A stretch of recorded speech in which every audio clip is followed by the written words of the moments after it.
যার নাম নিয়ে আমরা এখানে আসছি সে হলো আমাদের প্রধান উপদেষ্টা তহিনুর রহমান তুহিন সাহেবের জন্য, যিনি আমাদের প্রধান উপদেষ্টা।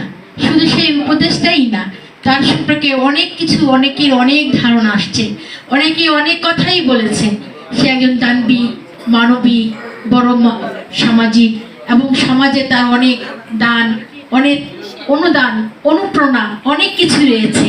এখানে আমাদের সঙ্গে আমাদের একজন কবি, লেখক, সাহিত্যিক, যে বাংলার সবসময় কলম দিয়ে তার মনের আঙ্গিক, তার মনের আনন্দ, আবেগ, প্রেরণা অনেক কিছু লিখে আসছেন।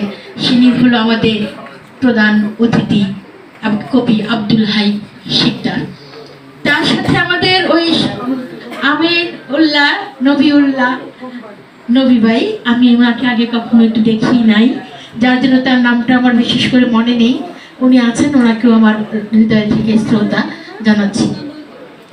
তারপর আমি কিছু কথা না বললেই না, যার আহ্বানে, যার ডাকে আজকে 64টা ডিস্ট্রিক্টে, জেলায়, উপজেলায়, কোনা কোনা থেকে যারা একমাত্র তাদের